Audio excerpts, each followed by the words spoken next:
روٹی کا سوکھا ٹکڑا نکالا، اسے پہلے منہ میں چبایا اور کہا بیٹا حسن، آپ کا اصل نام ہے حسن، فرمایا بیٹا حسن یہ کھا۔ اگر ماں باپ نے ذہن میں ڈالا ہوتا کسی کا جھوٹا پینا نہیں، کسی کا استعمال شدہ برتن استعمال نہیں کرنا، تو آپ کیا آگے سے جواب دیتے؟ حضور علیہ السلام نے ارشاد فرمایا ہے فی سور المومن شفاء، مومن کے جھوٹے میں شفا۔ گھروں میں یہ اپنا ماحول بنائیں، ایک برتن سے پانی پیئیں، اکٹھے کھانا کھائیں اور تھوڑا سا کھا کے اولاد کو دیں، اولاد کا بچا ہوا خود کھائیں، اس سے محبت بھی بڑھتی ہے اور اس سے شفا بھی ملتی ہے۔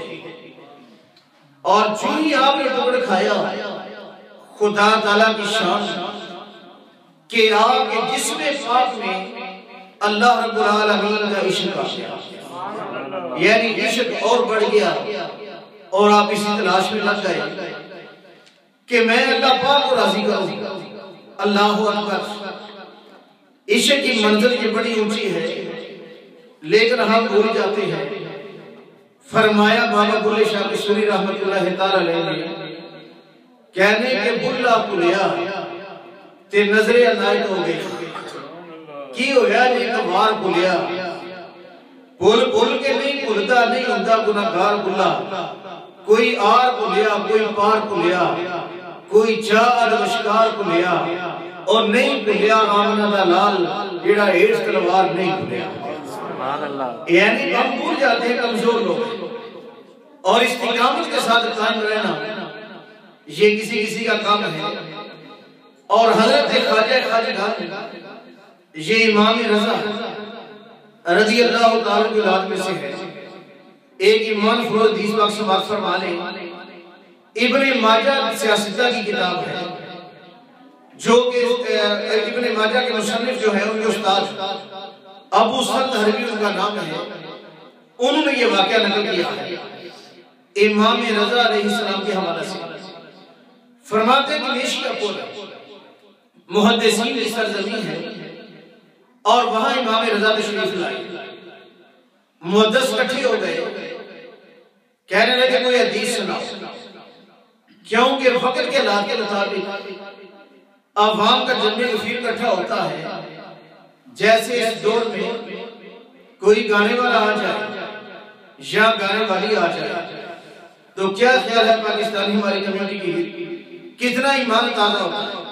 اس کو ایمان کو بھی کہنا چاہیے، لیکن کس طرح دوستوں کو دعوت دیتے، ٹکٹیں خرید ہر شہر کے اندر، آخر وہ کیا سننا کیا چاہتے ہیں؟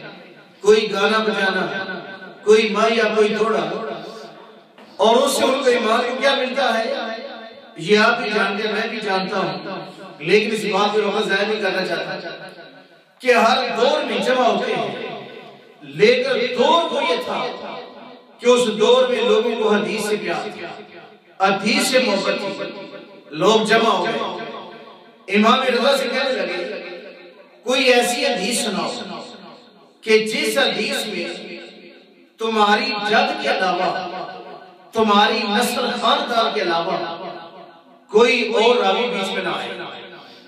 حضرت امام رضا نے حدیث پاک سنائی، آپ نے فرمایا کہ سنو، میں نے اپنے والد ماجد امام موسیٰ کاظم سے، انہوں نے اپنے والد ماجد امام جعفر صادق سے، انہوں نے اپنے والد ماجد امام باقر سے، انہوں نے اپنے والد ماجد امام زین العابدین سے، انہوں نے اپنے والد ماجد امام حسین سے، انہوں نے اپنے والد ماجد حضرت امام علی المرتضیٰ سے، اور انہوں نے محمد مصطفیٰ سے سنا کہ من قال لا الہ الا اللہ دخل الجنہ، کہ جس آدمی نے کلمہ طیبہ کی سچے دل سے گواہی دے دی وہ آدمی جنتی ہے۔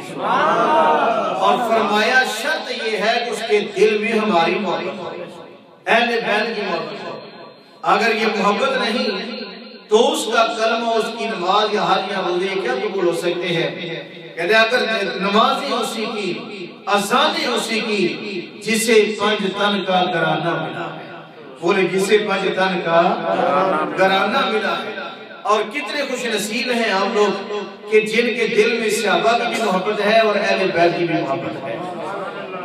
تو ابن ماجہ کے میری سورت کا اپنی کر لیں، ابن ماجہ کے جو استاد ہیں حضرت ابو حربی ابو سرد رحمت اللہ تعالیٰ علیہ، آپ فرماتے ہیں کہ جو بندہ یہ سند پڑھ کر کسی پاگل کو دم کرے، اللہ پاک پاگل کو شفا عطا فرما دے گا۔ کہ جو کسی پاگل کو دم، یہ سند پڑھ کر دم کرے جس میں نبی علیہ السلام کی اہل بیت پاک کا ذکر آئے، یہ شان ہے خواجہ خواجگان کی کہ آپ حضرت امام رضا کی اولاد میں سے ہیں اور حسن حسین کی سلام میں سے ہیں۔ آئیے جب آپ کو دین کی طلب ہو گئی، آپ نکلے کہ میں دین سیکھوں۔ نیشیہ پور میں سید حسام الدین شاہ بخاری رحمت اللہ تعالیٰ، ان کے درس کا بڑا شورا تھا اور علم کا بڑا چرچا تھا، وہاں آپ نے داخلہ لیا۔ سب سے پہلے قرآن پاک حفظ کیا، خواجہ صاحب حافظ قرآن، اور اولیاء اللہ کی زندگی کا مطالعہ کرے۔ سلطان باہو رحمت اللہ تعالیٰ علیہ کا جینی کا اوز ملا کہ دماغ کام نہیں کرتا تھا کہ آپ نے فرمایا کہ با جنوں جو کرے فقیری کافر کرے دیوانہ نہیں۔ سلطان باہو خود بہت بڑی عالم، ہر اللہ کا ولی وہ وقت کا مفتی اور محدث گزرا۔ یہ اس دور میں یہ چیز دیکھنے میں آ رہی ہے، ہم نے سمجھ رکھا ہے کہ اس کا لباس بڑا آنا ہو، گاڑی یا کوٹھی بڑی آنا ہو، اور بینک بیلنس مضبوط ہو، پریزیڈنٹ وزیر اعظم سے کوئی سفارش کر سکتا ہو، اس کی بیعت کرو وہ اللہ کا ولی ہے۔ استغفر اللہ العظیم۔ اللہ کا ولی وہ ہوتا ہے جو بارگاہ مصطفیٰ میں حضوری دے اور سرکار کی بارگاہ میں حالت میں۔ خیر، آپ نے قرآن پاک سب سے پہلے حفظ کیا، اور قرآن پاک حفظ کرنا، حفظ کروانا، یہ اس کو پتا ہوتا ہے کہ کرتا ہی کرواتا ہے۔ اتنا آسان کام اسی تو بڑا رتبہ اور بڑا مقام ہے۔ اور ماں باپ کی بڑی شان ہے جو اپنی اولادوں کو حافظ قرآن بناتے ہیں۔ انجینئر ڈاکٹر بنائیں، علم پڑھائیں، ایسے روکتا نہیں، لیکن اپنے بچوں کو حافظ قرآن بنائیں، روزے ماشاء چیز بڑی کام آئی۔ پھر اس کے بعد آپ نے جتنے مرحجہ لوگ تھے سارے کے سارے لوگ ان پر دسترس حاصل کی، درس نظامی کی کتب ساری پڑھی اور وقت کے بہت بڑے محدث بن گئے۔ اب آپ کو شوق پیدا ہوا کہ میں کسی اللہ والے کی بیعت کروں، کیونکہ یاد رکھنا کہ جب تک عالم جس کو مولانا کہتے ہیں یا مولوی صاحب کہتے ہیں وہ تصوف کی طرف مائل نہیں ہوتے، تصوف کی طرف نہیں آتے، تو پھر یہی عادت ہوتی ہے کہ ملا سر بازار قرآن بیچ رہا یا ملا فساد فی سبیل اللہ، اور کوئی بھی بس اگر آپ نے شروع کر دو فلاں میں فتویٰ فلاں میں فتویٰ، جب صوفی بن جاتا تصوف آ جاتا ہے پھر اس کو ہر اپنے سے دوسرا بندہ اچھا نظر آتا ہے۔ اور جب تک مرشد سے دست بیعت نہیں ہوتا اور مرشد بھی کامل ہو، دل کی دنیا بدلتی نہیں، اس وقت تک بندے کا علم اس کو فائدہ دیتا نہیں، ورنہ بڑے بڑے علم والے گمراہ ہو چکے۔ آپ دیکھیں کیا مرزا غلام قادیانی کے پاس علم کام تھا؟ بڑا علم تھا اس کے پاس، 12 دن لگاتار اسلامی سے نازل کرتا تھا، لیکن مرشد اس کا کامل نہیں تھا۔ اگر وہ قادری، نقشبندی، چشتی، سہروردی ویسی کسی کامل کے لڑ لگ جاتا وہ کامل اس کو بچا لیتا۔ اور اس طرح دور حاضر میں ڈاکٹر ذاکر نائک علم بڑا اس کے پاس، کوئی شک نہیں اس بات، لیکن وہ کسی کی بیعت نہیں، ایسے ٹھوکریں کھا رہا ہے اور یزید کو کہتا ہے ٹھیک ہے، امام صاحب کہتا ہے یہ غلط ہے، یزید کو 20 کے پارے میں کہتا ہے بولتا ہے۔ اور آدمی اگر وہ کسی کامل کی لڑ لگ جائے وہ اس کو بچا لے گا۔ جتنے بھی کوئی گناہگار ہوتا ہے اگر نسبت اس کی اعلیٰ ہو جائے وہ نسبت دنیا میں بھی فائدہ دے گی، آخرت میں بھی فائدہ دے گی۔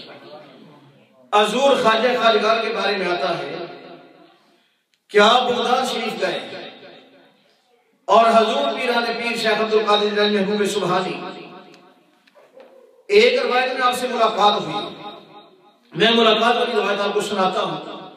ایک یہ بھی میں نے پڑھا ہے کہ ملاقات نہ ہو سکی، لیکن زیادہ مقبول اور معتبر ہے کہ ملاقات ہوئی، اور میں نے آپ نے بیعت کا اظہار کیا۔ حضور غوث پاک کا مقام آپ کے سامنے ہے کہ کیا شان ہے غوث پاک کی۔ حضور پیرا نے پیر نے اس طرح نظر میں لگائی، فرمایا کہ بیٹا حسن تیرا فیض میرے پاس نہیں۔ اور پہلے اولیاء اللہ کا یہی طریقہ ہوتا تھا، جب کوئی آدمی آتا مجھے بیعت کر لے، وہ پہلے پوچھتے نماز پڑھتا ہے، روزے رکھتا ہے، اسلام کی یہ بنیاد ہے کہ اس بات کا علم ہے، اور پھر ڈیٹ دیتے فلاں تاریخ کو پھر ملاقات ہوگی، اور پھر پوچھتے، پھر اس کے دل پر نظر لگاتے ہیں، اگر فیض ہوتا تو اس کا ہاتھ اپنے ہاتھ میں لیتے، نہیں تو کہتے فلاں جگہ چلے جاؤ، میں نے مراقبہ کیا ہے بارگاہ مصطفیٰ سے تمہارے مقدر میں وہی فیض ہے۔ وہ کیوں کہتے تھے؟ اس لیے ان کے پاس کچھ ہوتا تھا، روحانیت تھی، دنیا داری نہیں تھی۔ اور اس طرح کتابوں میں آتا ہے، بابا فرید الدین گنج شکر رحمت اللہ تعالی، حضرت شیخ شہاب الدین سہروردی رحمت اللہ تعالی ان کے پاس گئے بیعت کے لیے، تو شہاب الدین سہروردی رحمت اللہ تعالی نے جب قلب پہ نظر لگائی، فرمایا بیٹا فرید تیرا فیض سلسلہ سہروردیہ میں نہیں، تیرا فیض سلسلہ چشتیہ میں ہے، کہیں اور چلے جا۔ اور خواجہ قطب الدین بختیار کاکی رحمت اللہ تعالی ان سے بیعت ہوئی اور ان سے فیض ملا۔ آپ حیران ہوئے یہ بات سن کر کہ خواجہ قطب الدین بختیار کاکی رحمت اللہ تعالی ان کے بارے میں آتا ہے، حضرت شاہ ولی اللہ مدثر دہلوی ان کے بارے میں آتا ہے کہ ان کے والد شاہ عبد الرحیم مدثر دہلوی رحمت اللہ تعالی ان کی اولاد نہیں تھی۔ یہ خواجہ قطب الدین بختیار کاکی کی قبر پاک پہ گئے اور جا کر کہا میں دنیا سے جا رہا ہوں، بڑا علم پڑھا، بڑی کتابیں لکھی، لیکن میری اولاد کوئی نہیں، میرا وارث کون بنے گا؟ اور کتابوں میں لکھا ہے سماع رجال میں کہ خواجہ قطب الدین بختیار کاکی رحمت اللہ تعالی آپ کی قبر پاک سے آواز آئی، اللہ تمہیں بیٹا دے گا، نام رکھنا غلام قطب الدین۔ اور شاہ ولی اللہ مدثر دہلوی کا نام اصل ہے غلام قطب الدین بختیار، آپ کسی کتاب میں پڑھ کے دیکھیں، لیکن کسی نے پیار سے ولی اللہ کہا، یہ مشہور ہو گئے ولی اللہ شاہ تو ویسے خاندانی لقب تھا، نام تھا کہ شاہ ولی اللہ، اسی نام سے آگے مشہور ہو گئے۔ آج لوگ ان کو وہاں تک کہنے مانتے ہیں شاہ ولی اللہ، میں کہتا ہوں بڑی اچھی بات ہے، ماننا چاہیے، صرف ان کا ذرا نام بتا دیں اور نام کی وجہ تسمیہ بتا دیں، معاملہ خود بخود ہی حل ہو جائے گا، کسی باس کی کوئی ضرورت نہیں، معاملہ خود ہی ٹھیک ہو جائے گا اور سارا مسئلہ قیدہ کلیئر ہو جائے گا۔ حضرت خواجہ بابا فرید الدین گنج شکر جب شاہ شمس الوردی نے فرمایا کہ تمہارا فیض سلسلہ چشتیہ میں ہے، لیکن کھانا کھاؤ بیٹا، آپ کھانا کھانے کے بعد آنے لگے تو آپ کی خادمہ ایک بوڑھی مائی صاحب آ گئی، کہنے لگے ٹھہر جو ہاتھ دور میں ہاتھ دلاتی ہے، میری ڈیوٹی ہے مہمانوں کی خدمت کرنا۔ وہ پانی لے کے آئی، پانی لاتے کہ خواجہ صاحب ہاتھ دھوتے رہے، بڑی دیر گزر گئی۔ وہ مائی صاحب کہنے لگی تمہارے ہاتھ ابھی دھوئے نہیں کہے، فرمایا ماں کب کی یہاں تو رہ رہی ہے، تیرے دل کی دنیا نہیں بدلی، میں نے تیرے دل کو بھی دھو دیا ہے۔ جب مرید ہونے والے بھی ایسے ہوں، بیعت کرنے والے بھی ایسے ہوں، تو دل کی دنیا کیوں نہیں بدلتی اور روحانیت کیوں نہیں آتی؟ آج ہمارے اندر وہ کمزوریاں آئیں۔